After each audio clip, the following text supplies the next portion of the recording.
Salve, salve família, eu sou o Michael Rizzi e esse é o programa Nas Área. E hoje é dia da gente dar aquele nosso rolê semanal pelas periferias do Brasil, conhecendo os projetos que vem fazendo a diferença nas comunidades. Então chega junto e vamos bater aquele papo nas áreas, conhecer os projetos que vem promovendo direitos para essa população e, óbvio, vamos homenagear mais um cria das áreas, uma pessoa que pra gente é mais que especial e tá no corre e na luta por essa causa. Chega junto porque o programa de hoje tá só começando. A favor da comunidade que espera o bloco passar, ninguém fica na solidão, embarca com suas dores pra longe do seu lugar.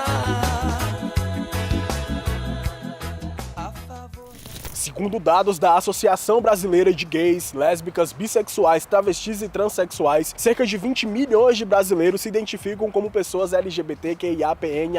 Embora esse quantitativo represente 10% da população brasileira, as políticas de promoção dos direitos dessa galera ainda enfrentam grandes desafios para serem de fato efetivadas. E é por isso que no Papo Nas Áreas de hoje a gente vai conversar justamente sobre isso, sobre os avanços e os desafios enfrentados na busca desses tais direitos. Então chega junto e vamos bater aquele papo nas áreas.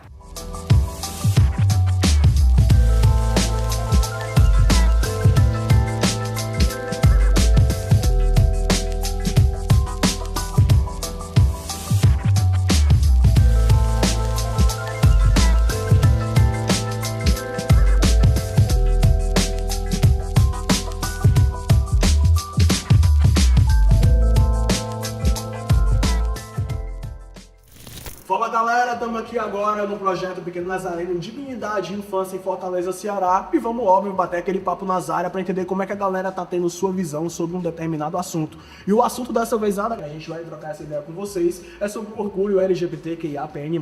Essa sigla aqui cada vez está maior, tá ligado? Para poder englobar o máximo de pessoas nessa identificação, né, que é extremamente importante. Mas a gente sabe que a vivência dessa galera, infelizmente, é uma vivência que perpassa por diversos tipos, né? Atravessada por diversos tipos de violência. E aí eu queria saber de vocês, se vocês conhecem alguma pessoa, já viram algum caso de violência contra uma pessoa que pertence à comunidade LGBTQIAPN+. Vocês conhecem algum tipo de violência, assim, de violência que alguma pessoa já passou? É o caso da Andara, que foi muito famoso aqui pelo mundo todo, que foi uma situação muito triste, que foi uma travesti morta falada, e recentemente teve mais outra vítima, também outra travesti, que foi morta falada e ainda está sobre investigação, mas tudo indica que foi por causa de preconceito mesmo que ela foi morta. Eu tenho muito contato com pessoas que sofrem discriminação da própria família. Então elas se afastam da família pelo fato da família não aceitar o que elas escolheram, entendeu? Mas as pessoas, elas não têm escolha, entendeu? Então elas culpam a pessoa e preferem se afastar porque ela não tem contato. Então eu conheço muitas pessoas que sofrem esse preconceito da própria família, entendeu? Tenho uma amiga que ela é trans e eu conheço ela muito por ela ser muito recusada porque ela usa o banheiro feminino, entendeu? Ela tá no direito de usar o banheiro feminino, mas as pessoas ainda reclamam pelo fato de ela ser uma mulher trans e usar o banheiro feminino, entendeu? Então muitas pessoas elas discriminam algumas pessoas e chegam o tempo delas ter que usar o banheiro da gestão. Como, por exemplo, eu tenho um amigo que ele é um homem trans, né? E por muitas vezes as pessoas erram de propósito o pronome dele, né? Chamam ele de ela, né? E isso é um tipo de violência, isso é um tipo de falta de respeito, né? Também tem uma outra amiga também que é trans e é muito comum a galera ver que é uma mulher, pô, com todas as características, né? Como a gente chama a feminilidade presente ali, mesmo assim a galera insiste em chamar ela de ele, né? E isso é um tipo de violência. Você não respeitar, né? O mesmo nome da pessoa, por mais simples que seja, é um tipo de violência. E galera, agora eu quero saber de vocês se vocês conhecem os direitos que essas pessoas têm. Eu digo direito mesmo através da lógica da legislação mesmo, assim, tipo, o que é lei por direito que essa galera tem. Vocês conhecem quais são os direitos que a comunidade LGBT tem? Essas pessoas têm direito de ir e vir para onde elas querem, sem ser importunada. Mulheres trans têm o direito de usar o banheiro feminino, principalmente mulheres trans, porque tem muito ainda esse preconceito de que mulheres trans não podem usar o banheiro feminino, sendo que já fez a transição, tudo e tal. Galera, né, como vocês não sabem tantos, eu vou falar aqui alguns pra vocês, até anotei pra não esquecer, né? Por muitas vezes a gente não consegue entender o que é esse direito de fato, né? Mas aí é como o amigo tava falando, tipo assim, às vezes o direito, e a amiga também trouxe, né? É o respeito do nome social, né? Hoje, toda instituição pública, ela tem que respeitar o nome social daquela pessoa, né? Por mais que não não tenha sido mudado a documentação de fato, é uma lei federal, e aquele nome ele precisa ser respeitado, né? O Mano também trouxe ali a perspectiva do casamento. O casamento também tem que ser, hoje, obrigatoriamente, nenhum cartório pode recusar, né? A igreja a gente já entra num outro tipo de jurisdição, né? Mas o cartório hoje ele não pode negar o casamento, né? A união estável entre duas pessoas do mesmo sexo, né? Do mesmo gênero. E agora eu quero saber de vocês, como que vocês acham, a gente trouxe vários tipos de vivências, de violências, como que vocês acham que a nossa situação pode melhorar, né? Como que essas violências podem ser reduzidas, né? No nosso dia a dia, no nosso cotidiano, no nosso ambiente de trabalho, na nossa escola, como que vocês vislumbram isso? Na escola também devia ter educação, né, para as pessoas, até pequenas, até grandes, que também ajuda a melhorar isso também, né? Porque a pessoa tem que aprender desde pequeno que LGBT não é uma pessoa diferente da gente. A gente é mesma cor, mesmo sangue, e é isso. Então é isso, galera. Esse foi o Papo Nazaré, diretamente aqui do projeto Pequeno Nazareno, aqui no Dignidade e Infância. E nós estamos Nazaré daquele jeitão. Eu sou Dari Bezerra, estou presidenta do Grupo de Resistência Asa Branca GRAB, que é uma organização que existe há 36 anos na cidade de Fortaleza, que faz a defesa dos direitos humanos das populações LGBTI+. Mas a gente hoje vivencia um cenário com o advento da extrema-direita, né, mundialmente falando, né, que esse cenário ele reverbera aqui também no Brasil. Então, assim, ao longo das décadas, dos anos, né, os movimentos sociais, principalmente o movimento social LGBT, né, têm pautado a defesa das políticas públicas, né, para o melhoramento de vida das populações LGBTs que estão em situação de vulnerabilidade há centenas de anos, né? Isso reverbera sobretudo sobre as pessoas trans e travestis, que são as pessoas mais vulneráveis. Nós tivemos vários avanços, né? Por exemplo, há 6 anos, a partir do Supremo Tribunal Federal, nós tivemos...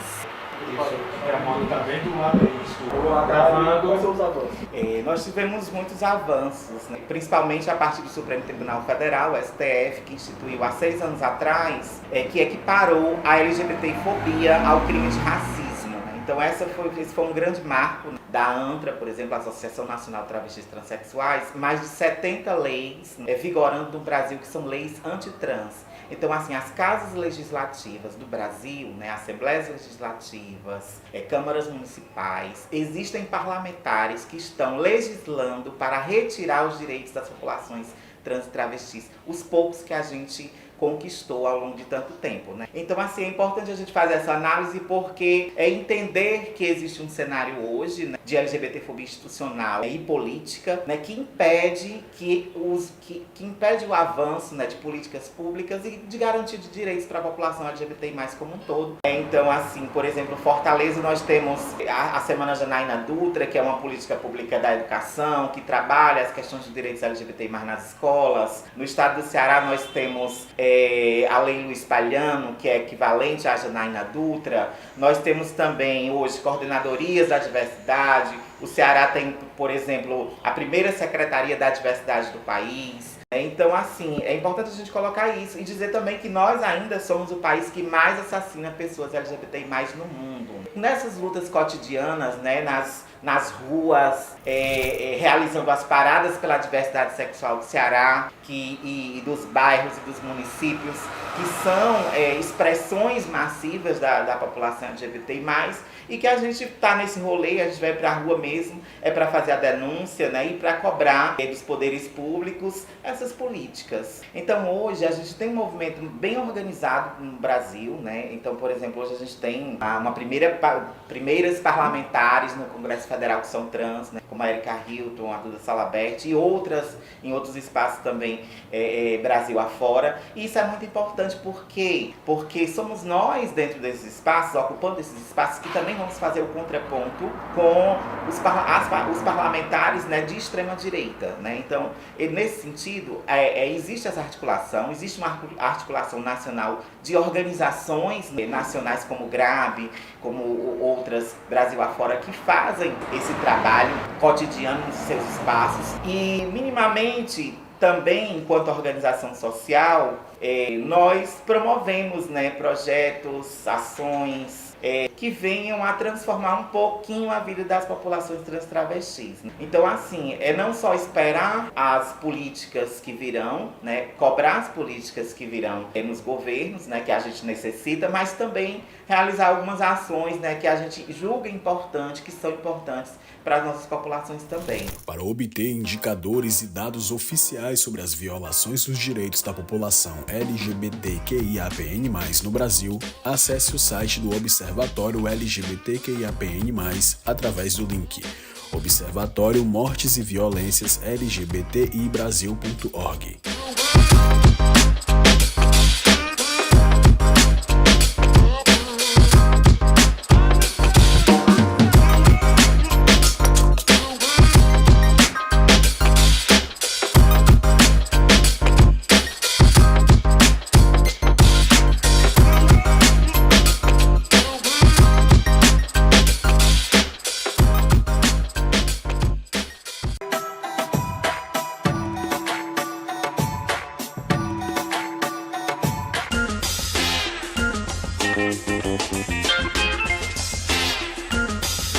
Apesar dos muitos e importantes avanços que tivemos nos últimos anos, vocês estão ligados que boa parte da população LGBTQIAPNA+, ainda enfrenta grande desafio para ter acesso a direitos fundamentais, como educação, saúde e trabalho. E infelizmente, para essa galera, a caminhada na busca de uma vida mais justa, igualitária e livre de preconceitos ainda é longa. E é nesse cenário adverso que muitas organizações comunitárias e entidades da sociedade civil se fazem fundamentais na busca e na promoção desses tais direitos. Então chega junto e vamos ver se corre gerando nas áreas.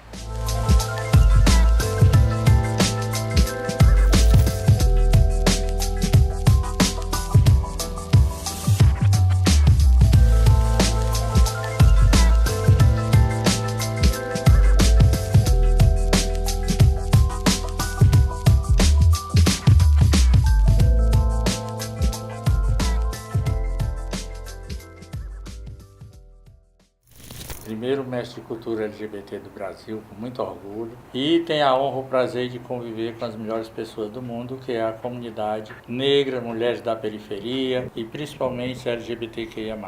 Todo ponto de cultura que ele nasce, ele já é um ponto de cultura, uma lapinha, um teatro e tal. E daí a gente tem toda uma escadinha para subir, né? E hoje nós somos o primeiro pontão de cultura LGBTQIA+, que era o que era antigamente, que eram as entidades guarda-chuva. Então hoje nós temos vários municípios que são filiados ao nosso pontão e outros pontos, como o Pontinho de Cultura Espaço de Brincar, e a maioria, todos eles são reconhecidos pelo Ministério da Cultura.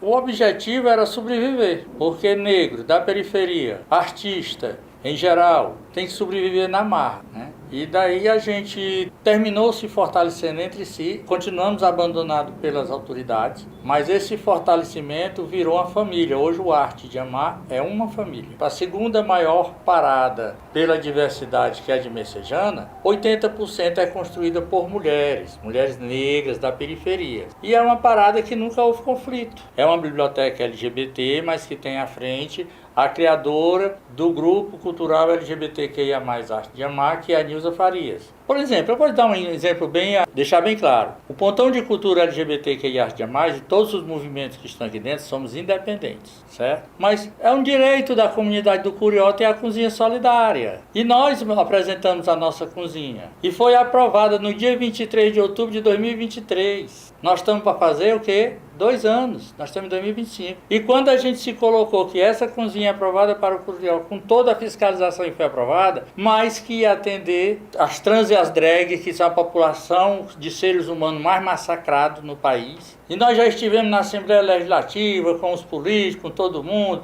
político daqui da área, vamos resolver a cozinha. O povo tem fome, meu amigo, e nunca foi resolvido. Então, lutar, a gente luta, né? E arduamente, incansavelmente. Eu passei de 2016 até o final de 2023 lutando contra o câncer. Nunca faltei um compromisso, nenhuma reunião, reivindicando os direitos da nossa comunidade, da nossa população, né? Sou da cultura desde os 14 anos. Vamos fazer a felicidade, pessoal. A cultura é a alma da vida. Se você deseja aprofundar seus conhecimentos sobre os direitos da população LGBTQIAPN+, visite o site do Grupo Dignidade através do link grupodignidade.org.br e você terá acesso aos indicadores sociais, publicações e projetos de promoção dos direitos dessa população.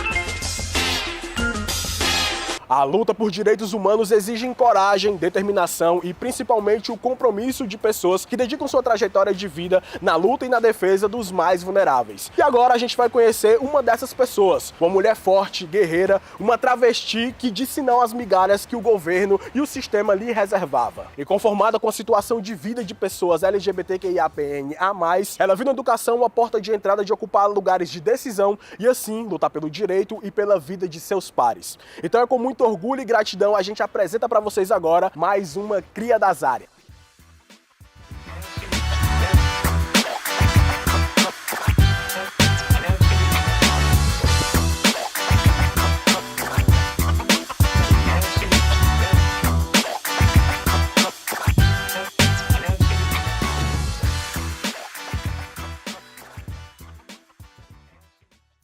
A vida de pessoas LGBTQIA+, no Brasil e no mundo sempre foi marcado por desafios diários. Segundo estimativas da Associação Brasileira de Lésbicas, Gays, Bissexuais, Travestis, Transsexuais e Intersexos, cerca de 20 milhões de pessoas no Brasil se identificam como pessoa LGBTQIAPN+, representando aproximadamente 10% da população brasileira. Vivendo num contexto adverso de discriminação, preconceitos, violações de direitos e exclusão, a comunidade LGBTQIAPN+, no Brasil, luta desde 1970 por respeito e dignidade e se organiza no chamado Movimento LGBTQIAPN+, tendo como pauta prioritária a garantia dos direitos econômicos, educacionais, de saúde e representatividade em espaços públicos.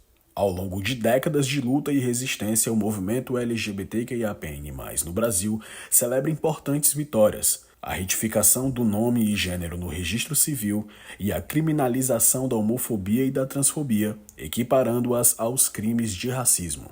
Mas nada disso seria possível sem as inúmeras manifestações realizadas por grupos, entidades e coletivos nas chamadas Paradas da Diversidade. E principalmente sem a militância de algumas pessoas como a nossa cria da Zária de hoje, que de forma corajosa e aguerrida quebrou barreiras e ocupou lugares de poder e decisão.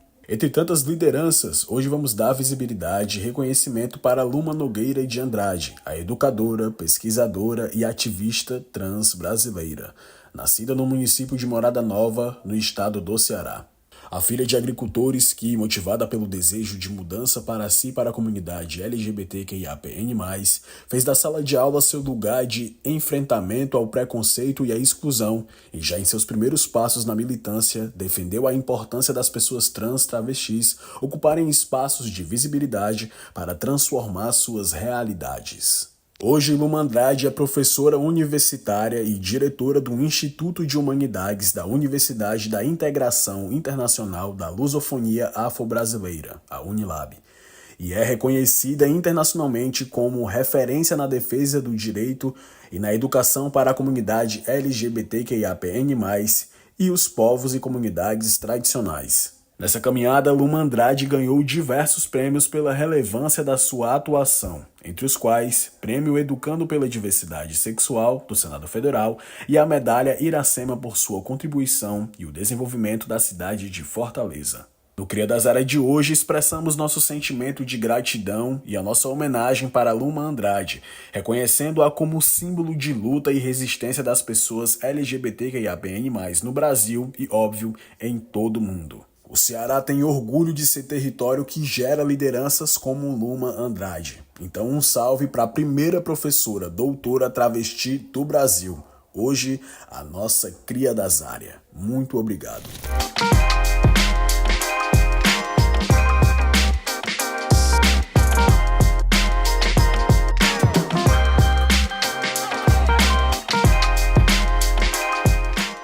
Então é isso, família. O Na Zária de hoje vai ficando por aqui. E se você curte o nosso programa, eu te convido a conhecer as redes sociais da Associação Beneficente O Pequeno Nazareno. Lá você vai encontrar as reprises do programa Na Zária e também outros projetos que são desenvolvidos pela associação. É só você entrar no site opequenonazareno.org.br, no Instagram OPN_oficial ou no Facebook O Pequeno Nazareno. E não esquece, se você tem algum tipo de crítica, sugestão para fazer pra gente do programa Na Zária, é só entrar em contato através do e-mail que tá aparecendo aí na sua tela.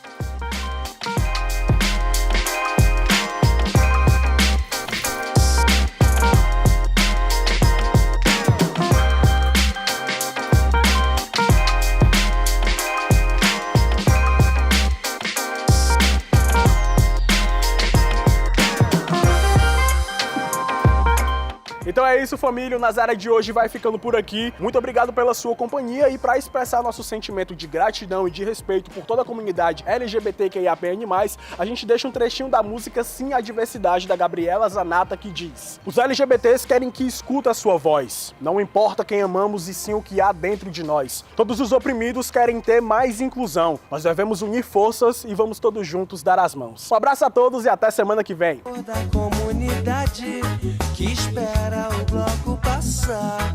Ninguém fica na solidão. Embarca com suas dores pra longe do seu lugar.